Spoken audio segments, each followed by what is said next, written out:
Hutton, who's an academic and an activist. He's the president of Walk the Gate Alliance and has put the rest of his life on hold for the past 3 years to travel around the country to deliver a very clear message to all about the effects of coal seam gas mining. He has first-hand evidence of the dire effects of the unconventional gas mining both here and in the United States, where it has spread its tentacles far and wide, as you can see. Drew has flown down from Queensland to be with us today. Thank you.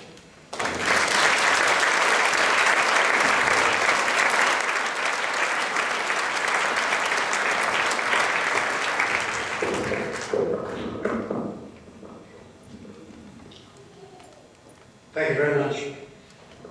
I come from a little town called Chinchilla in the Western Darling Downs of Queensland. In fact, if you go 20 kilometres south of Chinchilla, you get to that gas field that you saw on the screen there before with all the big cushion of wells. That area is really the epicentre of the coal seam gas industry in Australia. And I grew up there as a boy. I've swum in the Condamine River, which just runs past there. And a big part of my motivation for being involved in this campaign is actually what's happened to the area that I grew up in, lived in until I was a young man. Because that area has been destroyed possibly forever. The Condamine River that I swam in as a boy, we didn't have swimming pools in those days, you just swam in the river. Almost exactly the area where I swam is now a spa bar. It is a spa bar because methane is bubbling up through the river. And it goes from bad, it's not just a couple of little bubbles here and there, it's bubbles, huge bubbles, right across the river and in 5 different spots down the river. As well as that, friends of mine who live in the area are getting ill.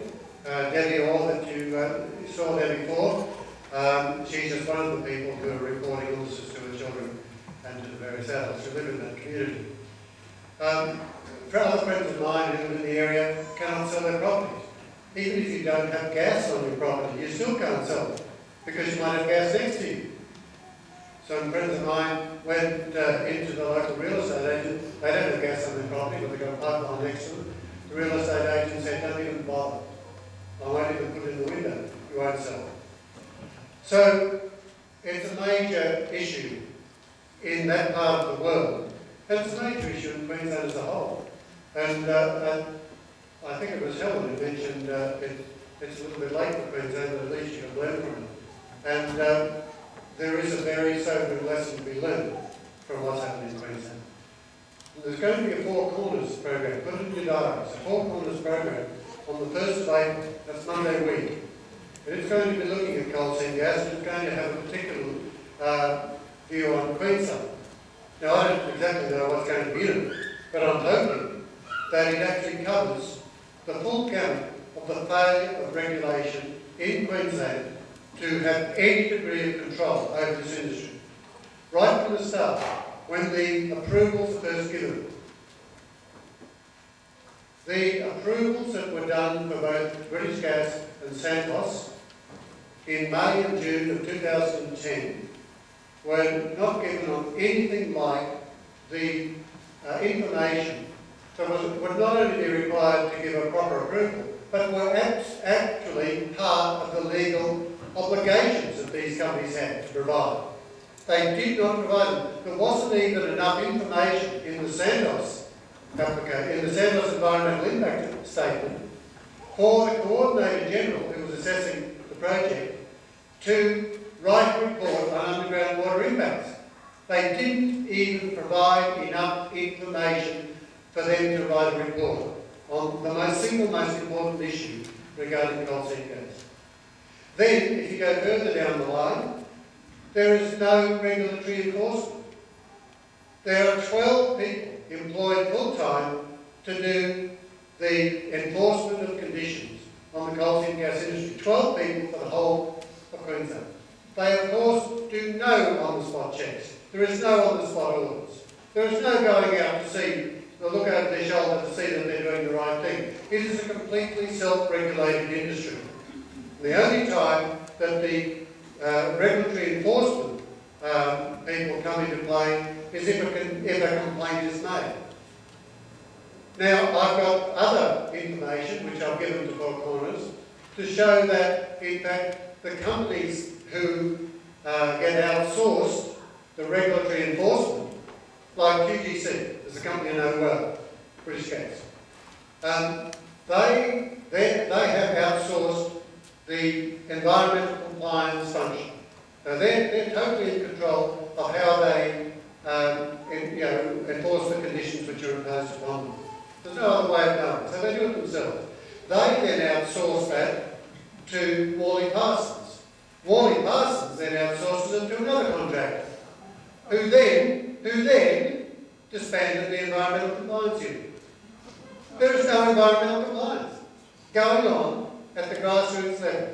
And what is happening is things like the contractors who then, for example, put through a pipeline, might or might not put it through in the area where their environmental authority says they should be putting it through. And more often than not, they do not. So they could be putting it through an endangered ecosystem. There is no way of knowing. I've got photographs of unlined pits for drilling fluids. Unlined pits. There's no plastic lining for these pits, totally unlined, and you can see in the bottom of the pit the black oily sludge and the white crystals of the salt that are left there to soak into the aquifers underneath over a period of time. These things are illegal. They are illegal. And I complained to the Crime and Misconduct Commission in Queensland, and I hope they've got the guts to actually take this whole issue up. And I hope that after Four Corners, they feel compelled to take it up.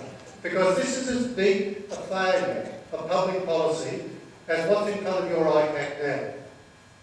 They let loose on the Queensland environment a tsunami of destruction. And places like my hometown and my home district are being torn apart as we speak. Every state forest in that part of the world has been cleared. Not just simply impinged on, cleared by this industry. State forests, which is supposed to be a resource for the people, they don't even get, the state doesn't even get compensation for that clearing, like a private landowner does. They get it for nothing. And they've cleared a public resource.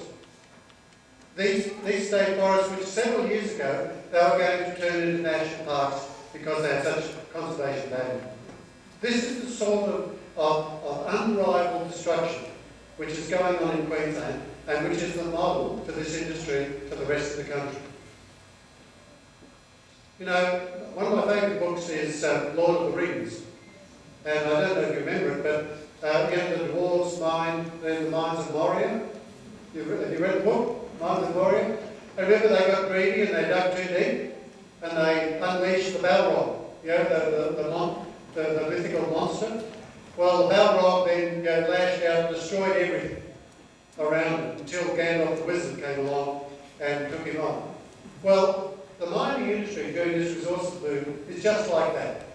It's this greedy bunch of people and these greedy short-sighted governments who just don't stand in their way at all, unleashing their greed and their destructiveness on the Australian landscape.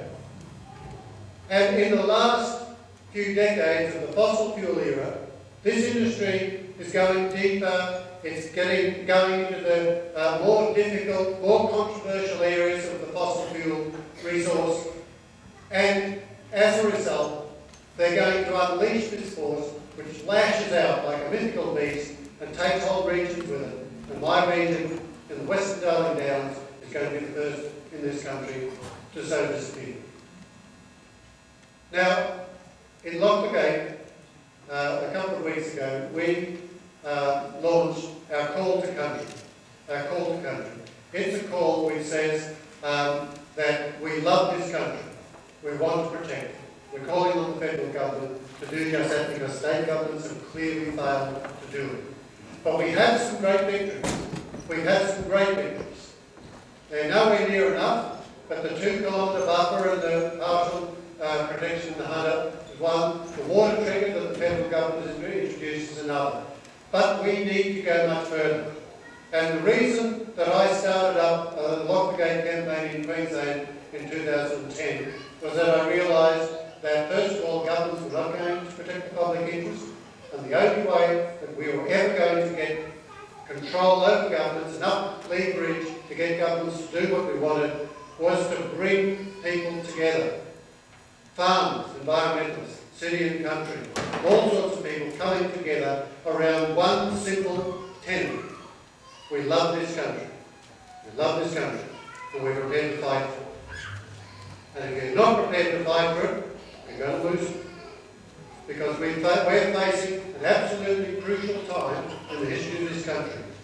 We turned our landscapes, 11 out of the 16 great national landscapes of this country, including the Blue Mountains, are threatened by the coal seam gas, which is looking to expand over 56% of this continent. And in this struggle, ordinary people have to become heroes. It's the only way we're going to stop it. Thank you.